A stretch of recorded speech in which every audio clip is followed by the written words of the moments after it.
La 29e vertu, c'est le détachement au mépris des choses de ce monde, qui s'oppose au vice de la cupidité. Alors la cupidité, ou convoitise, c'est dans les commandements, dans les 10 commandements, tu ne convoiteras pas l'âne de ton prochain, sa femme, ni son bien, ni sa maison. Je désire ardemment obtenir quelque chose de somptueux, d'honorable et de beau, et cela me cause du souci. Le cadeau le plus petit qui puisse être offert et reçu, je le convoite, car plus je posséderai de biens, plus mes connaissances seront étendues. C'est avec de belles bagues, de beaux colliers, de boucles d'oreilles, avec d'autres trésors que je passerai pour honnête et savante.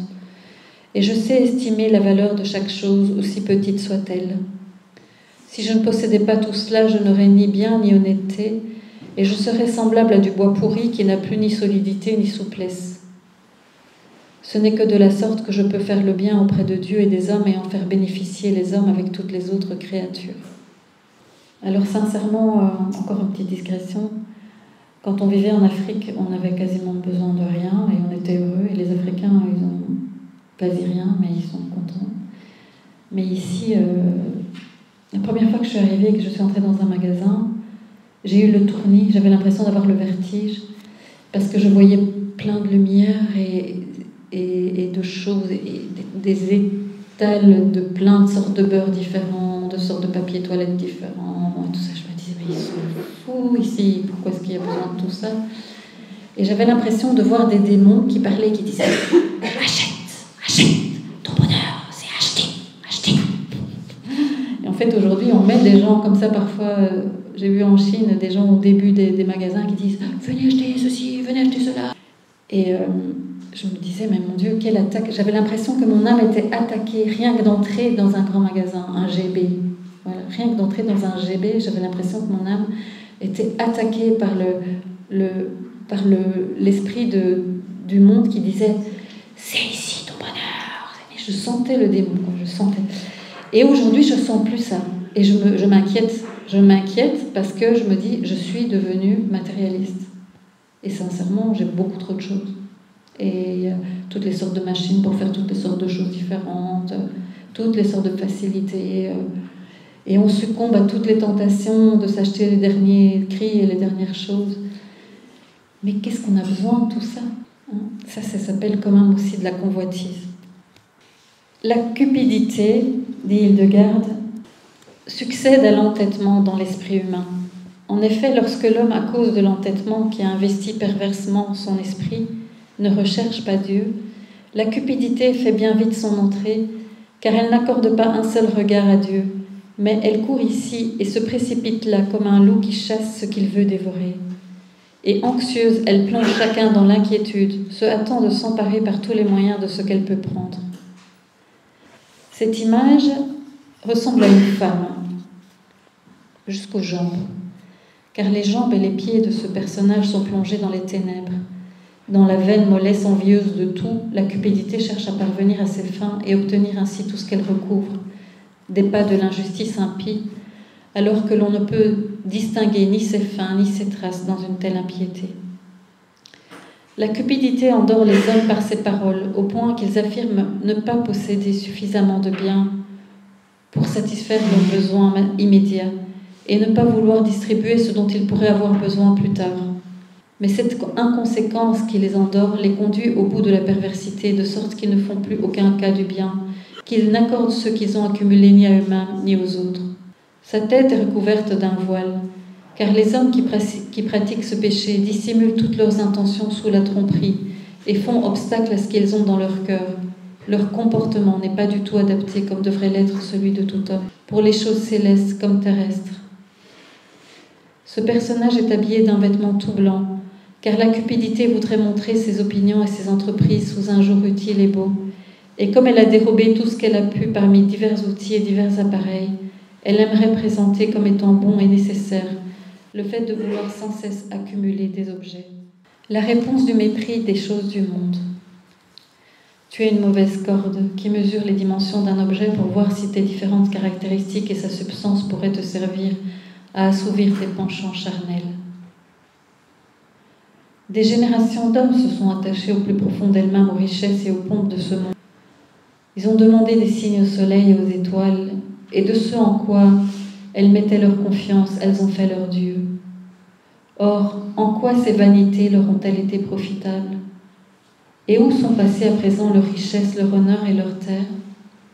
En enfer. En effet, ces hommes sont punis de la manière qu'ils méritent, pour ne pas s'être assis face à l'Esprit Saint, ne pas avoir eu de désir céleste.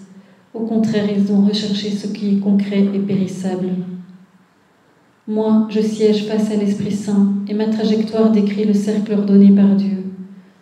Je suis son chemin, je l'appelle Père. J'abats les caprices des désirs charnels. Je suis partout présente. Et si je suis moi-même taraudée par des désirs charnels, la crainte envers Dieu et la roue du feu de l'Esprit Saint me réveillent aussitôt. Et si les peuples m'honorent à la place du nom de Dieu, et s'ils veulent m'apporter tout ce qu'ils ont, j'ignore tout cela. À sa place, je ne cherche que le juste nécessaire. Et je dis, tout cela m'éloigne du visage de Dieu, et je devrais en rougir. Si un péché me sollicite, je lui réponds, ce n'est pas toi qui m'as créé, et tu ne peux pas me libérer du mal. C'est pourquoi je méprise ton imposture, car dès que la flamme de l'Esprit Saint s'allume en moi, il brûle toute impureté.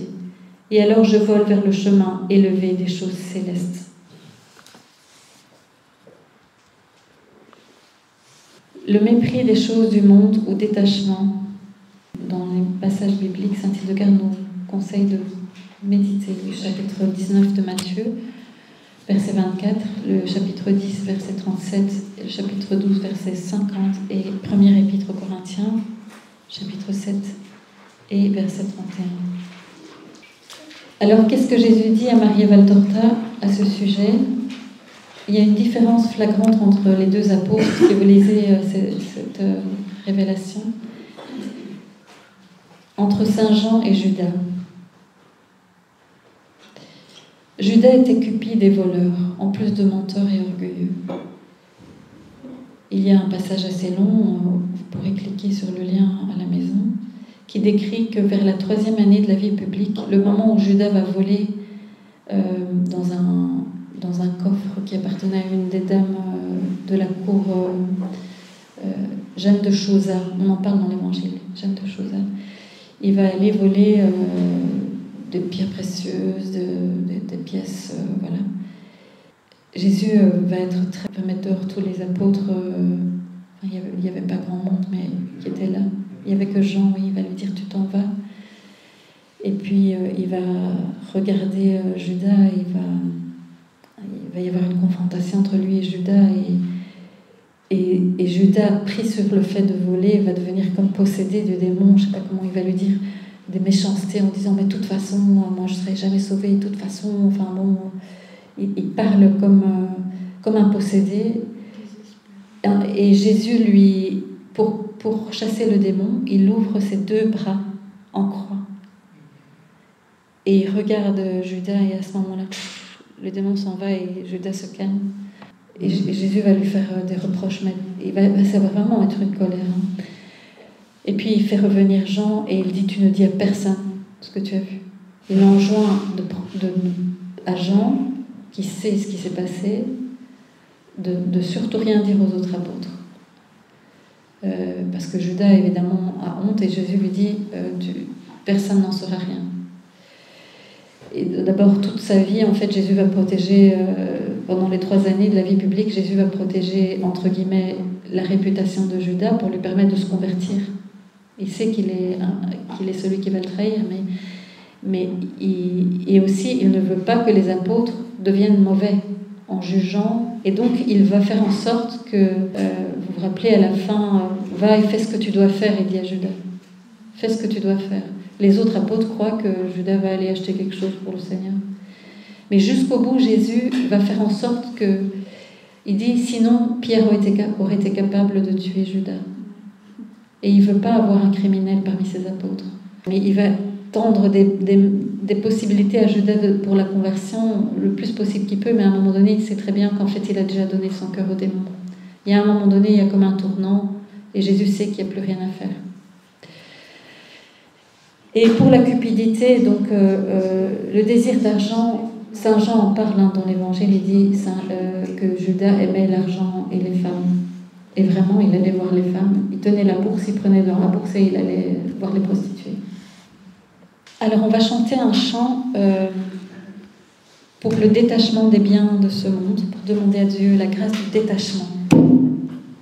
Si vous connaissez le chant, vous pouvez chanter avec moi. Mon Père.